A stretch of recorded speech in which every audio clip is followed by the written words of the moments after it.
आज का हमारा टॉपिक है रेमेडीज़ ऑफ अनएम्प्लॉयमेंट, बेरोजगारी दूर करने के उपाय। पिछले टॉपिक में हमने बेरोजगारी क्या होती है, उसके क्या कारण होते हैं, इनके संबंध में पढ़ा था।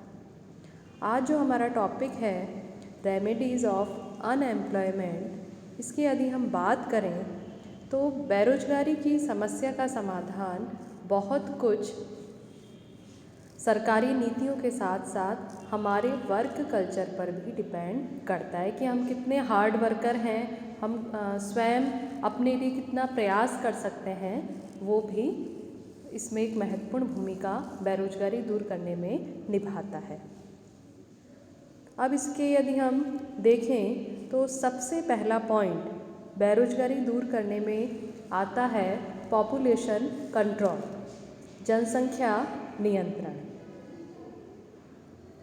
बेरोजगारी की समस्या क्रिएट क्यों होती है? जब हम हमारे जितने रोजगार के अवसर हैं उनसे ज़्यादा अभ्यर्थियों की संख्या या कैंडिडेट्स हो जाते हैं तो बेरोजगारी की समस्या क्रिएट होती है। तो जनसंख्या पर यदि नियंत्रण किया जाए तो इस समस्या को काफ़ी हद तक दूर किया जा सकता है। तो इसके लिए हमें जनसंख्या पर नियंत्रण करने के लिए हमें वुमेन एजुकेशन, महिला शिक्षा को प्रोत्साहित करना चाहिए, child health and maternity services जो हैं उनको बढ़ाना चाहिए, फैमिली प्लानिंग जो है उसके जो मेजर्स हैं उनका सही रूप में प्रचार प्रसार किया जाना चाहिए। तो इस प्रकार वुमेन एजुकेशन को बढ़ाकर हम पॉपुलेशन कंट्रोल कर सकते हैं। इसके बाद हमारा आता है दूसरा पॉइंट, कृषि विकास।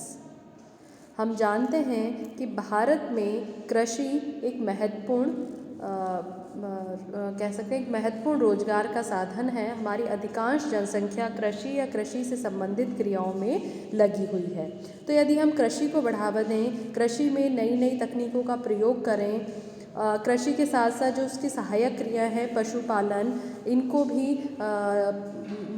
इनका भी आधुनिकीकरण करें, मॉडर्नाइजेशन करें, जिससे कि इनकी प्रोडक्टिविटी बढ़ सके और इसमें जो ओपन अनएम्प्लॉयमेंट या सीजनल अनएम्प्लॉयमेंट की जो समस्या है कृषि में, या हिडन अनएम्प्लॉयमेंट, ये जो कृषि के प्रकार जो बेरोजगारी के प्रकार कृषि क्षेत्र में प्रचलित हैं, यदि हम कृषि को आधुनिक बनाएं तो हम इनको काफ़ी हद तक कम कर सकते हैं। तो इस तरह से कृषि में नई नई तकनीकों का उपयोग करना कृषि में आने वाले जो फ्लक्चुएशंस हैं उनको कम कर सकता है और कृषि विकास होने से रोजगार भी आसानी से बढ़ाए जा सकते हैं। इसके बाद हमारा आता है adoption of labour intensive techniques.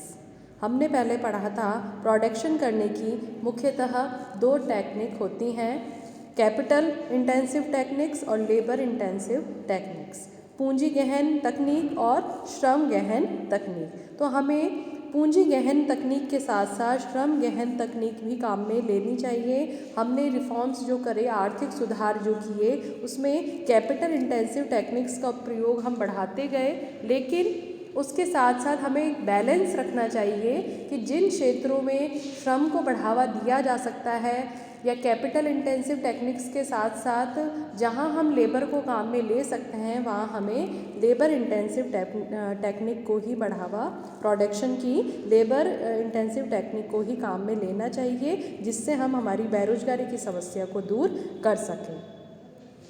इसके बाद हमारा आता है development of micro and small industries. जो सूक्ष्म या कुटीर उद्योग हैं उनका हमें विकास करना चाहिए। सरकार को इस प्रकार के प्रयास करने चाहिए, इस प्रकार के इनिशिएटिव लेने चाहिए कि इस प्रकार की इंडस्ट्रीज़ जिनमें कैपिटल कम लगती है और लेबर का प्रयोग इसमें ज़्यादा होता है, तो इस प्रकार की इंडस्ट्रीज़ को प्रमोट करके हम एम्प्लॉयमेंट जनरेशन कर सकते हैं।